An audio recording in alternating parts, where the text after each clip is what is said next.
Some car issues cost hundreds, others cost nothing if you know where to look.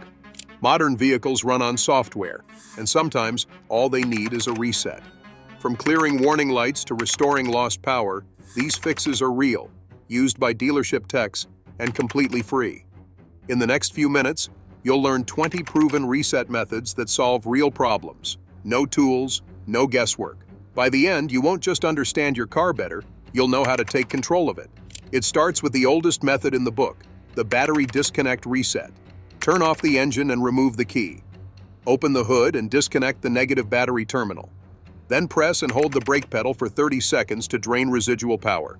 Wait 15 minutes, then reconnect the battery. This clears volatile memory from the electronic control module.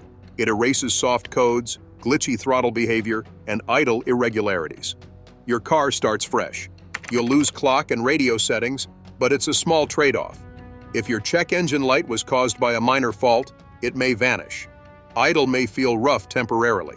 That's normal. It will stabilize as the system relearns. This simple 5-minute reset can solve what many shops charge to diagnose. Want a more targeted option? The next method offers precision. For a cleaner reset, target just the fuse that controls the issue. Instead of disconnecting the whole battery, you can reset specific systems by pulling their corresponding fuses. Open the fuse box, usually under the hood or near the dashboard, and find fuses labeled ECM, TCM, or PCM. Remove one and wait 15 minutes. This clears memory for that module only. It's especially useful after replacing parts like sensors or throttle bodies. Your settings for radio, clock, and windows stay untouched. Think of it as a surgical reset, ideal when isolating a problem without affecting the rest of the car. Many professionals prefer this method when dealing with intermittent faults or post-repair resets. Once reinserted, the module restarts with fresh parameters. Now that you've learned to reset individual modules, let's explore a lesser-known option tucked inside your dashboard. Most drivers don't know their car can reset itself from the dashboard. Many newer vehicles include reset functions in the infotainment system. These aren't for engine codes, but they do clear stored settings, fix bugs, and wipe driver profiles. Go to your settings menu and look for options like Factory Reset, Restore Defaults, or Master Reset. Confirm to erase paired devices, personal preferences, and software errors. This reset won't affect core systems like the engine or transmission, but it can resolve strange behavior in touchscreens, navigation, and Bluetooth. It's especially useful before selling your car or when persistent glitches appear. Though not a mechanical fix, it restores digital stability. With screens and systems rebooted, we now shift back under the hood to a reset that retrains your transmission from the ground up.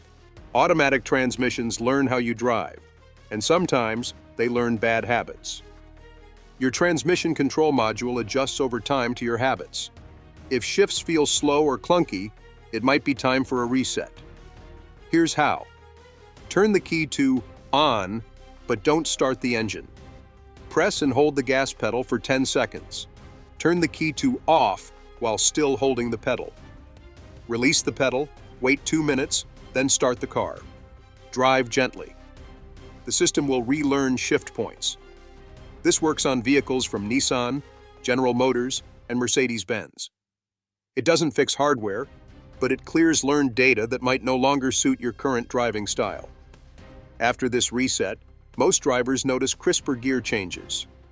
If your car still hesitates, the issue may lie elsewhere. Let's now address a closely linked component, the throttle.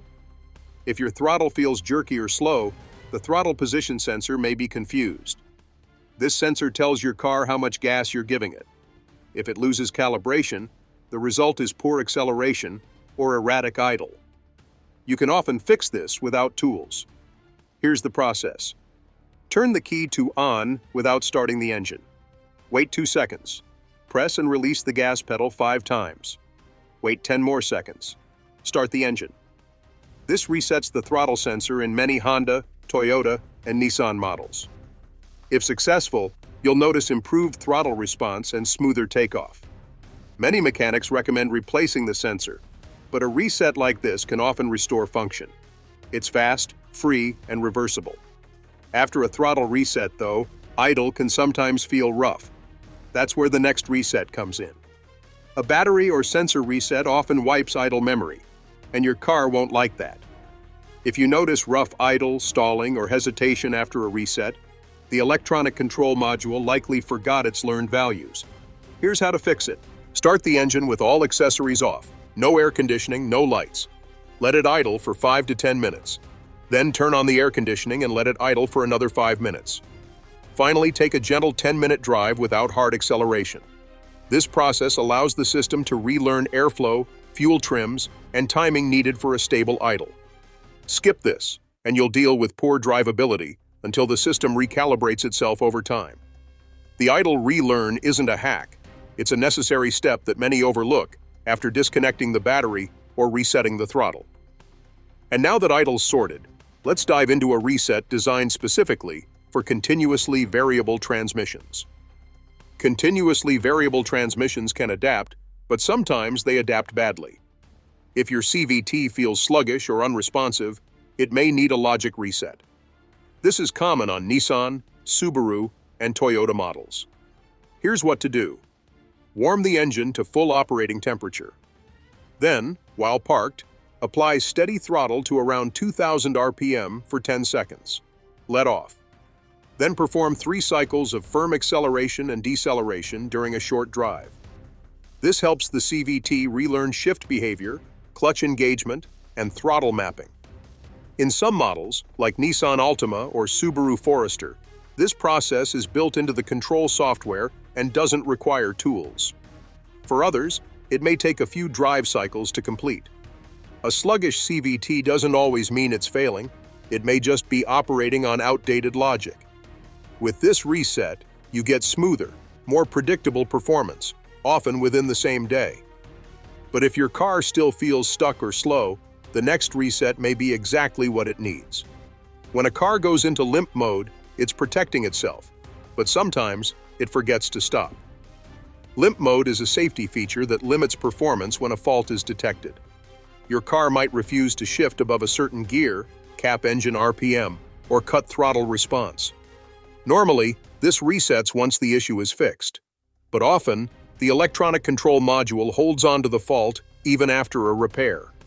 To clear limp mode manually, start with the battery disconnect or the fuse pull reset, whichever you're more comfortable with.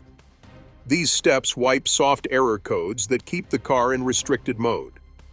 This reset is especially helpful on older models from Nissan, BMW, and Volkswagen. But, and this is critical, you should only perform it after confirming the actual fault is resolved. Resetting limp mode just to ignore a problem will come back to bite you. Done properly, though, it restores full drivability and saves you from thinking something's still broken when it's not. Now, let's address dashboard lights that stick around even when the problem's gone. One of the most stubborn warning lights is the tire pressure monitor, and it's not always about pressure. Sometimes, even after inflating your tires properly, the tire pressure monitoring system light stays on. That's when a manual reset helps. With the ignition on but engine off, press and hold the TPMS reset button, usually located under the dash. Hold it until the light blinks 3 times. Release and drive over 30 miles per hour for 10 minutes. The light should disappear. If it doesn't, one sensor may be faulty or miscalibrated. Always ensure the spare tire is properly inflated as well. This reset can prevent unnecessary service visits and sensor replacements. While it's a simple system, ignoring the light could mask early tire pressure loss. That said, when it's only a memory issue, this fix restores functionality instantly. Now that we've cleared tire warnings, let's handle another common annoyance: maintenance lights that aren't really warnings at all. That maintenance-required light isn't a warning, it's just a reminder. And yes, you can clear it yourself. Maintenance lights come on after reaching preset mileage intervals, often for oil changes.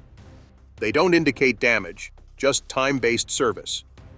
Many vehicles, including Toyota and Honda, allow manual resets. Turn the key to the on position. Press and hold the trip meter button. While holding, turn the key off, then back to on. Wait for zeros or dashes on the display, then release. The light disappears. This method works with small differences across brands, check your manual for exact steps. Resetting manually prevents unnecessary trips to a shop. These lights confuse many drivers into scheduling services they might not actually need. Done right, you stay in control of your schedule and keep your dash clean. But while maintenance lights are harmless, others like ABS or airbag warnings require a more careful approach and, in many cases, better diagnostic tools. When your ABS or airbag light comes on, a basic scanner won't always clear it. Anti-lock braking system and supplemental restraint system lights often remain lit even after the issue is fixed. That's because basic onboard diagnostic tools can't access those safety modules. To clear them, you'll need Bluetooth apps like Carista or Bimmer Code. These tools communicate with manufacturer-specific systems, allowing accurate code reading and safe resets. But never clear these warnings unless the underlying fault, like a faulty sensor or connector, has been repaired. These systems are vital for safety and should not be bypassed. Generic code readers may identify the issue, but can't perform the reset. If a shop replaced a part but didn't reset the light, this step completes the job. Skipping it may leave active warnings on your dash, even when everything's fine. Once handled correctly, however, these systems function as intended. From braking systems, we now shift to a key component affecting your car's directional control. After an alignment or battery reset, your car might need to relearn its steering angle. The steering angle sensor supports traction control, stability assist, and lane-keeping features. It needs recalibration after alignments, suspension work, or battery loss. Start the engine. Turn the wheel fully left, then fully right, and return to center. Drive in a straight line for 10 seconds. In most cars, this triggers auto recalibration. If not, some vehicles offer manual reset sequences. Without this reset, traction and stability systems may malfunction or stay disabled. That can result in warnings on the dash or unpredictable handling.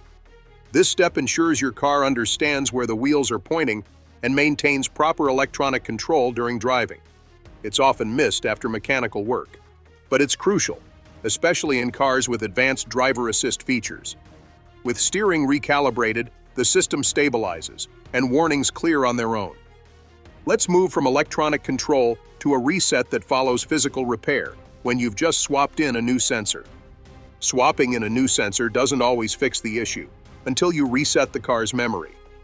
Replacing a sensor, like a mass airflow or oxygen sensor, doesn't overwrite the electronic control module's learned values. Your car may continue using data from the old part, leading to poor performance or persistent warnings. That's why a reset is essential. Use either the battery disconnect or fuse pull method. Once cleared, the module reads real-time data from the new sensor and adapts accordingly.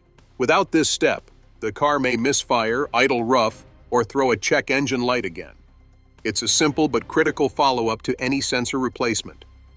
Many drivers replace parts expecting instant improvement, but the memory reset is what finalizes the fix. If you skip it, the system stays confused. And now that we've dealt with sensors and engine logic, let's look inside the cabin at another glitchy system: your heating and air conditioning controls. If your air vents are clicking, blowing cold air in heat mode, or acting up, the fix might be simpler than it looks. Many HVAC systems use small motors to control airflow. These actuators lose calibration after a battery disconnect or extended inactivity. Symptoms include strange airflow, stuck vents, or constant clicking noises. To reset, turn the ignition on and hold the recirculate and rear defrost buttons for 5 seconds. You'll often hear the system cycle through vent positions. Release the buttons. Drive normally. Within minutes, the airflow should correct itself. This method is especially effective on Honda, Toyota, and General Motors models. It doesn't repair broken actuators, but it restores the system's default positions and logic. This saves you from unnecessary diagnostics and repair bills. Many HVAC complaints stem from memory drift, not mechanical failure. With the reset complete, your climate control works like new. Let's now explore how the right tools, not just resets, can extend your control even further. When you want to reset a specific control module, fuse pulling is still one of the cleanest tricks. Instead of disconnecting the entire battery, you can reset only the transmission control module by removing its fuse. Locate your fuse box, usually under the hood or dashboard. Identify the fuse labeled TCM, PCM, or transmission. Remove it for about 15 minutes, then reinsert it. This forces the module to forget old shift behavior and adapt from scratch. It's especially useful after repairs or software updates. You won't lose your stereo settings or clock, making it more convenient than a full battery reset. The result? Smoother shifts and corrected transmission logic without wiping the rest of the system. It's an efficient reset method many mechanics quietly use. And if you think that's old school, the next one proves older cars still have a few hidden tools of their own. Even cars without modern electronics can be reset with just the ignition key. This trick works on many older Dodge, Jeep, Chrysler, and Ford vehicles. Insert the key, turn it to the on position without starting the engine, then back to off. Repeat this cycle 3 to 5 times quickly. Watch the check engine light. It will often blink in a pattern that corresponds to stored diagnostic codes. In some cases, this sequence also clears intermittent soft faults that haven't returned after a few drive cycles. While it won't work on every model, it's a surprisingly powerful diagnostic and reset method for older systems that predate modern onboard diagnostic tools. No apps, no Bluetooth, no dongles, just a key and a blinking light. As simple as it sounds, it gives instant insight into what your car is thinking. From old-school resets, let's now look at modern tools that fit in your glove box and diagnose like a pro. Plug-in scanners have changed car repair and reset forever. Basic onboard diagnostic version 2 scanners now cost less than $30. Plug it into your car's OBD port, usually under the steering wheel, and turn the ignition on. These tools read fault codes and allow you to clear them after verifying the issue is resolved. Many resets, like for misfires, oxygen sensor errors, or even a loose gas cap, can be performed right there. For deeper diagnostics, Bluetooth tools like FixD or OBD Link give live sensor data, freeze frame info, and repair histories. They don't just clear codes, they explain them. This means fewer unnecessary shop visits and more informed decisions. Many drivers don't realize how powerful these tools are until they use one. From small fixes to major insights, they put control in your hands. But that control also comes with responsibility, especially when it comes to what not to reset. Not every problem should be reset, and knowing when to stop is just as important. If your car is overheating, leaking fluids, misfiring severely, or making unusual sounds or smells, resetting anything is a mistake. In these cases, a reset can mask real mechanical failures and delay necessary repairs. Think of resets as useful when fixing minor glitches, not as a way to ignore real damage. For example, clearing a check engine light triggered by a loose gas cap is fine. But clearing a light when your transmission is slipping can be dangerous. Always fix the root cause before resetting the code. If you're unsure, scan the code, research it, and assess whether the system is safe to reset. Done responsibly, these techniques empower you. Used carelessly, they hide what needs attention. And when the fix involves a sensor swap, there's one last step to ensure everything sticks.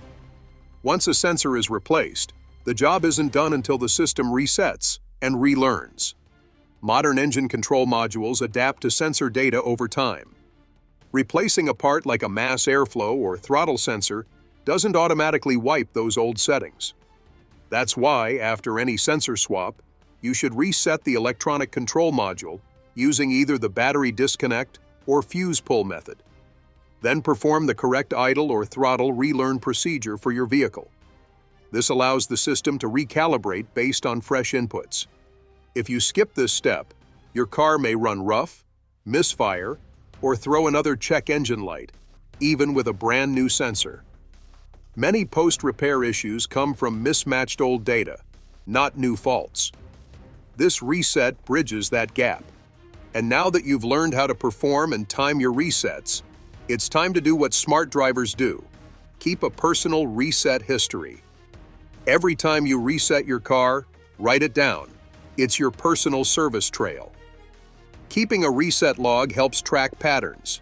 Include the date, what was reset, why, and what changed afterward. This becomes invaluable if a problem returns. For example, if you cleared a check engine light and it reappears 3 weeks later, you know it wasn't just a soft glitch. It also helps mechanics diagnose recurring issues faster if you ever need to escalate. Apps can help, but even a basic notepad works. Logging your resets makes you proactive, informed, and in control. Think of it as your own diagnostic backup, an easy habit that saves time and money. And with that, you now hold 20 real dealership-grade reset techniques, none of them fictional, none of them complicated. All free, all proven. Now it's your turn. Try one. Save money. Drive smarter. With that, we have reached the end of today's video. If you have come this far with us, be sure to check out other videos on the channel.